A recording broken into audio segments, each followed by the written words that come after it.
Ecco, diciamo che questo è un po' il momento che porta all'ora blu, ecco, quel momento magico. Tu sei al ristorante affacciato, vedi chiaramente l'esterno, bellissimo, questo paradiso terrestre che si chiama San Barbato, proprio come la località. Mi viene in mente un altro posto che si chiama San Leonardo, produttore di vino, dove praticamente il toponimo è quasi esclusivamente quella villa, insomma, quel castello, dove si producono in Trentino, confine col Veneto, ottimi vini. Qui invece si producono 8 piatti. Ecco, certo. Ecco, abbiamo qui lo chef appena stellato, Donato De Leonardis, che è lo chef executive, esatto, che va anche un po' spiegato cos'è lo chef executive. Ecco, diciamo che lo chef executive si occupa di tutta quella che è la somministrazione di food all'interno della struttura.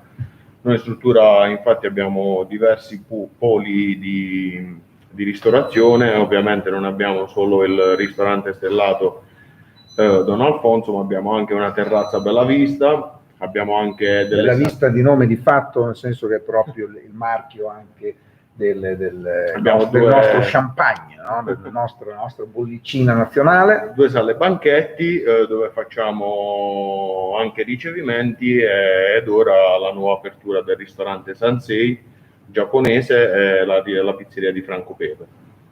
Ecco, questo è un po' tutto questo paradiso terrestre di 27 camere, esatto. Poi se ne aggiungeranno 6 appunto nella clubhouse, e quindi ecco che Donato Leonardinis è, diciamo, l'executive di questo famoso chef.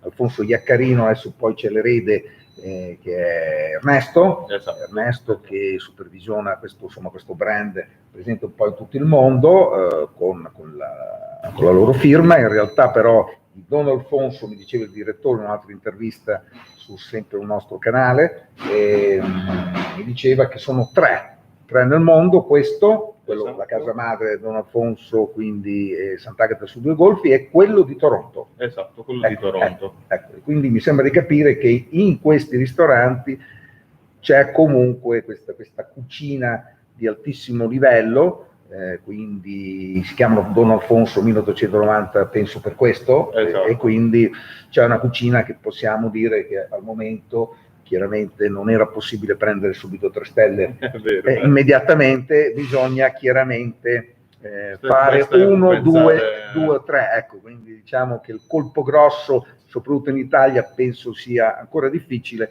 e quindi il fiore all'occhiello, devo dire, qui appunto fra la Basilicata e la Puglia, effettivamente in un posto che è poi alle pendici del Vulture, ecco, esatto. Quindi stiamo parlando, quando ti chiedono, a me chiedono spesso qual è il migliore ristorante, io penso che sia qualsiasi ristorante a Rio Nero del Vulture, compreso anche Lavello, che è poco distante, perché chiaramente se tu hai prodotti, chiaramente no?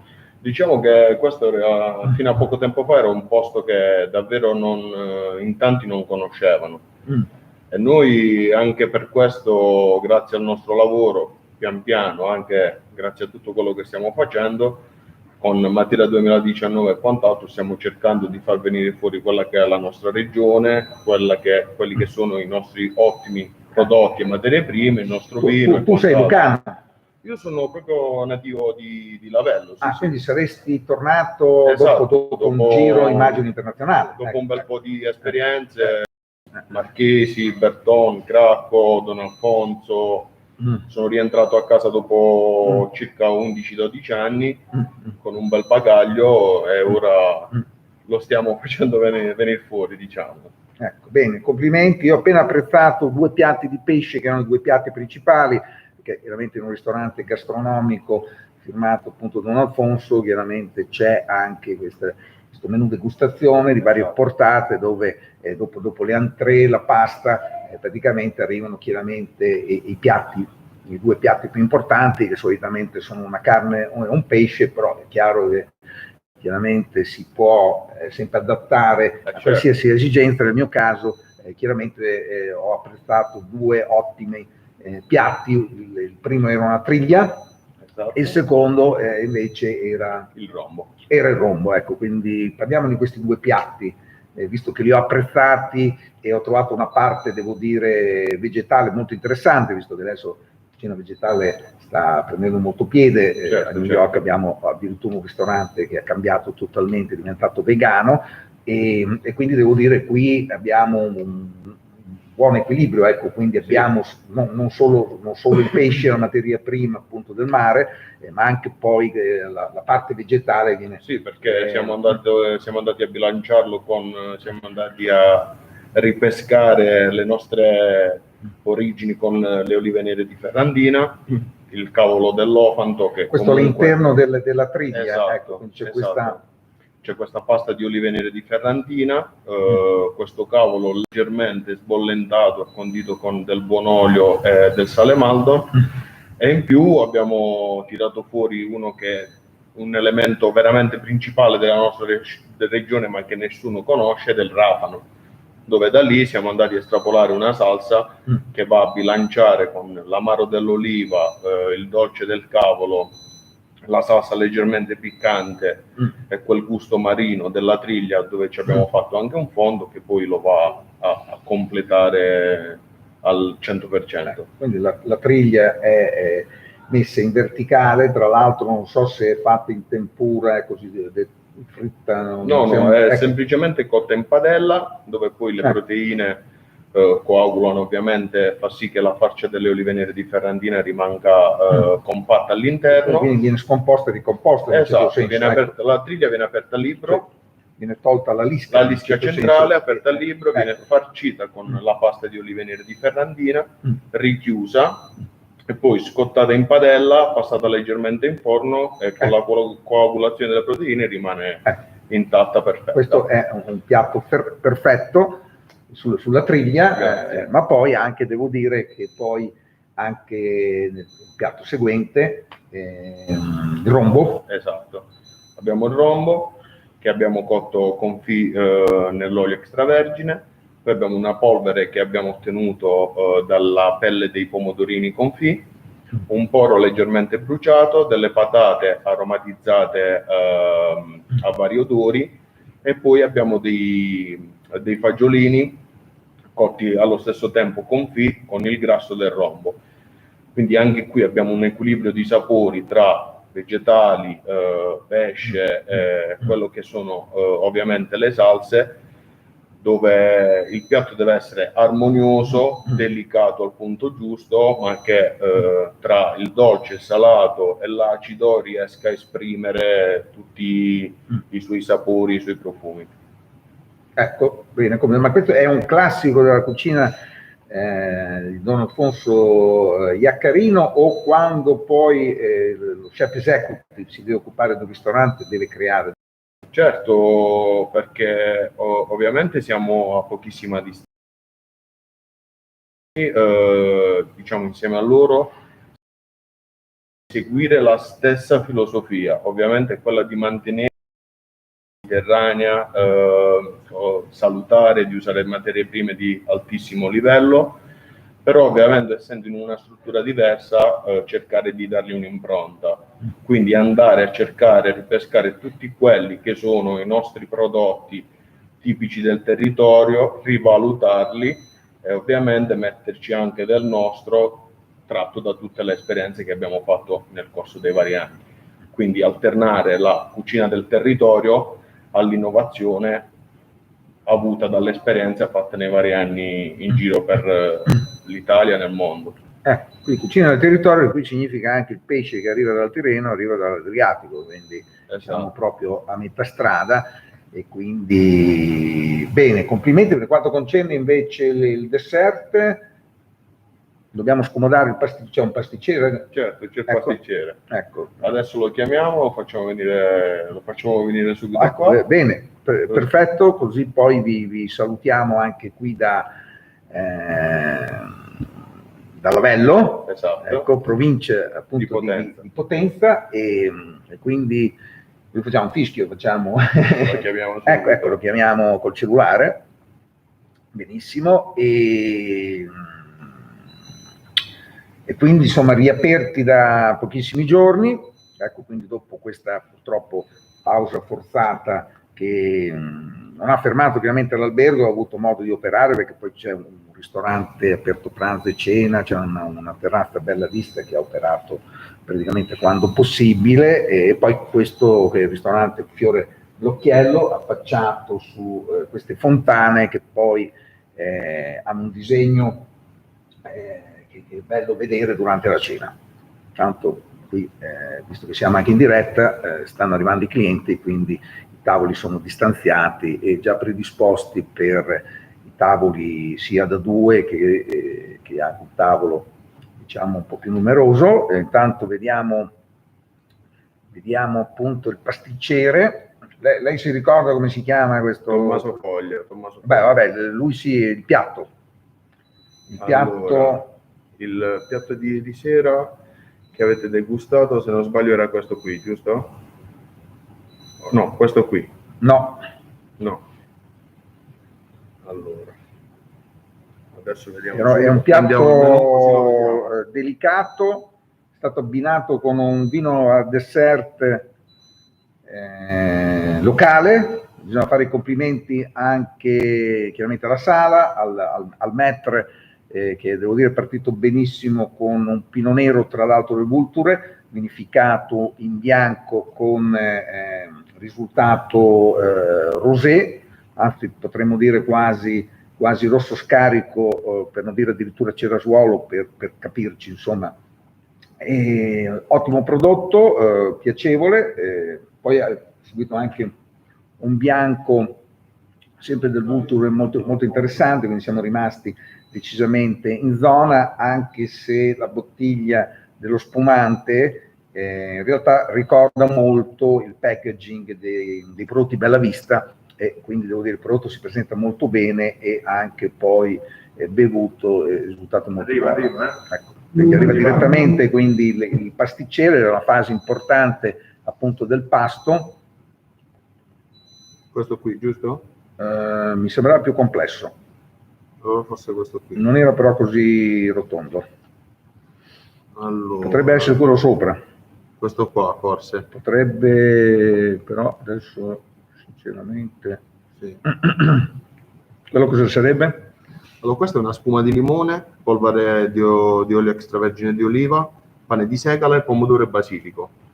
Potrebbe essere quello. E questo è un dessert che lui ha creato, ideato in omaggio allo chef Alfonso, quindi con quelli che sono gli elementi cardini del nostro amato Sud Italia. Poi il pasticcere va ricordato anche per le colazioni, quindi la croissanterie, il pasticciotto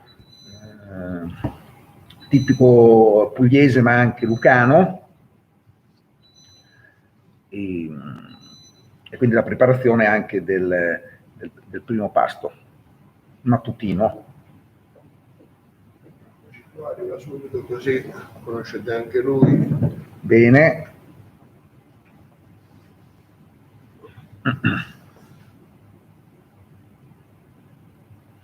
Piatto a cui lo chef è più affezionato? Ma io, essendo nipote, essendo anch'io un cacciatore, diciamo che sono molto affezionato alla selvaggina, gli sto dando un po' di visibilità, anche perché nel corso degli anni si è un po' persa, no? E quindi, come anche nello scorso menù, abbiamo fatto un risotto con un intingolo di selvaggina, con lepre, cinghiale e fagiano. Quest'anno abbiamo introdotto anche nel menù nuovo la quaglia, e abbiamo anche dei plin di fagiano, perché stiamo veramente estrapolando tutte quelle che sono le materie prime che si sono perse nel corso degli anni. Questa è la triglia che ha mangiato ieri sera. Questa è la quaglia, come le dicevo. Questa è la podolica. Intanto che arriva il pasticcere, devo dire ho visto ultimamente un piatto che circolava, devo fare i complimenti a Massimo Bottura perché ha creato questa anguilla con il germano reale. Sì. che trovo molto interessante, nonostante io non sia un carnivoro, molti sanno, però effettivamente riconosco nella selvaggina e diciamo, nel pesce di lago, di fiume, o comunque sia di mare che prego, eccoci qua, di acqua dolce, come nel caso dell'anguilla. Eccolo qua. Piacere, Tommaso. Qua. Bene, Tommaso Foglia, complimenti quindi per questo dessert che ho avuto modo di apprezzare. Chiaramente è arrivato anche un pre-dessert prima in questa roccia praticamente del Vulture. Esatto. Per sottolineare che siamo qua dentro, cosa c'era? Dentro c'era un cake alla pesca, quindi utilizziamo una delle primizie, con del lampone, polvere di lampone, abbinato a questa infusa ai fiori cromosensibile.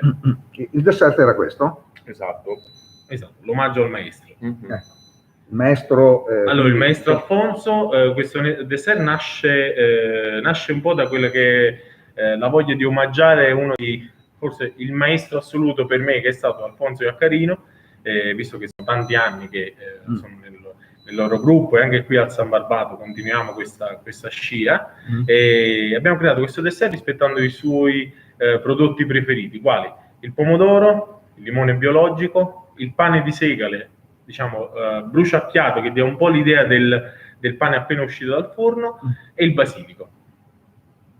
Il risultato è stato eccezionale, complimenti, è un omaggio comunque a uno chef che ha raggiunto la terza stella Michelin nell'unico ristorante che aveva allora. Sì, stiamo esatto. parlando di parecchio tempo fa, in un periodo d'oro dove i clienti arrivavano soprattutto dal mare, ecco, e quello è il punto di grande forza, quindi chiaramente arrivavano anche dalla Sardegna, barra forse anche Corsica. E poi i tempi sono un po' cambiati, quindi diciamo il ristorante attualmente ha due stelle Michelin già da un po' di tempo, possiamo dire che ha una terza che pochi hanno aggiunto alle loro in Italia, e fra questi c'è appunto anche Don Alfonso, e in più c'è questa stella che è sicuramente una bella sorpresa del concetto di Don Alfonso appunto qui appunto a Lavello, che potrebbe darci altre quindi soddisfazioni. Quindi diciamo in questo momento, diciamo, anche perché c'è stata una sorta anche di passaggio generazionale fra Alfonso Iaccarino e Ernesto, ex presidente tra l'altro europeo San Ristorateur, ecco, se non vado errato, so che lo è stato, e quindi complimenti quindi a questa famiglia che meritava effettivamente questo ritorno. Immagino che sia stata una bella annata, ecco, quella dello scorso fine 2020, che è poi la presentazione della guida attuale, appunto ancora valida, anche perché questo è un giro appunto che sto facendo di questi ristoranti stellati, e la prima occasione diciamo è questa, quindi voi come a Terracina d'Essenza o come dalle parti di Nola.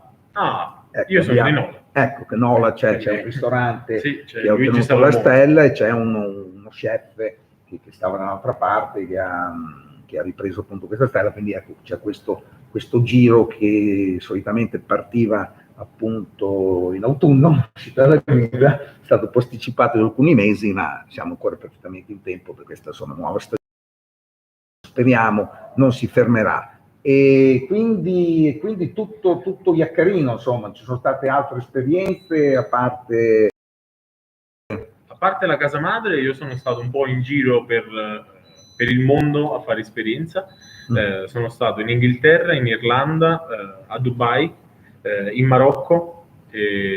L'ultima esperienza all'estero è stata anche San Francisco, quindi diciamo che abbiamo un po' girato, sfruttavo il periodo diciamo di pausa invernale per fare le mie esperienze all'estero. Esperienze in ristoranti stellati, cioè stellati anche 2-3 stelle. Insomma, sì, ecco. 2 stelle, tutti 2 stelle all'estero. In Inghilterra ero al Wadley Manor 2 stelle Michelin, e in Irlanda ero al Patrick Gilboa, l'unico 2 stelle Michelin d'Irlanda, ancora attualmente l'unico 2 stelle Michelin d'Irlanda. E a Marrakech sono stato alla Mamuni Hotel, l'unica esperienza non stellata, ma la perché non c'è la guida. Esatto, ma lì vale tante stelle a pioggia. Ecco. Qual è questo? La Mamunia. e c'è un albergo, cos'è? Sì, è un Palace Hotel. Palace Hotel con 3 tipologie di ristoranti, ristorante marocchino, quindi tipico locale, ma ristorante francese e ristorante italiano, con pasticceria centrale che riforniva tutti gli outlet di ristorazione, un po' quello che si vive adesso. La pasticceria centralizzata, esatto. e viene, perché notavo che nei ristoranti giapponesi, non so questo che sta arrivando qui, la cucina dolce, praticamente la pasticceria è italiana, ecco, come i vini sono italiani e poi si servono questi piatti. Diciamo che lo stesso concept l'ha portato qui qua, perché lui ha una pasticceria centralizzata che fornisce quelli che sono tutti gli outlet ristorativi all'interno della struttura. Quindi a Marrakesh cosa si fa? Il babà? A Marrakesh, no, non so. A Marrakesh facevamo questo, no, il babà è difficile perché lì per il discorso della religione dell'alcol, quindi non si può chiamare lo facevamo analcolico, sempre versione dolce. Si può fare qualsiasi cosa, sì, no? Tranquillamente. È stata un'esperienza forse la più formativa di tutte, perché c'è stato il momento di fusione tra le varie scuola italiana, scuola francese, scuola marocchina, che è anche quella da dire il suo, soprattutto sul discorso di manipolazione di frutta secca e miele. Quindi, certo. E poi molte volte il segreto è mettere proprio un accenno, come anche negli spaghetti con la bottarga, ecco, quindi non è che bisogna abbondare, bisogna metterci il giusto, e quindi il giusto poi magari non dico che lo rende analcolico, magari quello 0,05% che dovremmo avere in corpo, appunto, per non essere antipatici. Esatto, quindi per far aumentare l'autostima, dice un film che è in circolazione, esatto, che sta circolando. Quindi complimenti a questi 2 chef, che sono gli artefici appunto di questa stella Michelin, che porta quindi la stella anche in questa regione, insomma, la Basilicata. Adesso non so se ce ne sono state prima, sicuramente. Solo un'altra è presente all'interno della Basilicata, ed è a Matera, ed è di Antonio Lombardo. Ecco, perché abbiamo Matera, anche lì uno chef che stava in campagna, che si è spostato e quindi ha rotto il ghiaccio, e quindi siete in buona compagnia. C'è il nostro caro Vito Mollica, partito per Dubai, sembra una notizia ufficiale, e quindi sì, è stato rapito dopo 25 anni di Four Seasons. Sono stato anche da lui a mangiare, ci conosciamo, abbiamo un ottimo rapporto, ed è una grande persona, Vito, veramente è una grande persona. Speriamo comunque, insomma, tenga sempre alto il nome dell'Italia. Esatto. E quindi vi salutiamo qui da Lavello, da questo paradiso terrestre che è anche una sorta di parco divertimenti, però veramente nel senso buono, nel senso che è gastronomico, e con tutto quello che insomma fa girare questo mondo, il campo da golf, quindi la piscina, la spa, tante cose che purtroppo ancora non sono disponibili, un po' per le restrizioni, un po' perché chiaramente c'è un work in progress. E quindi comunque adesso la stagione si è riaperta, e sicuramente per luglio sarà veramente tutto operativo.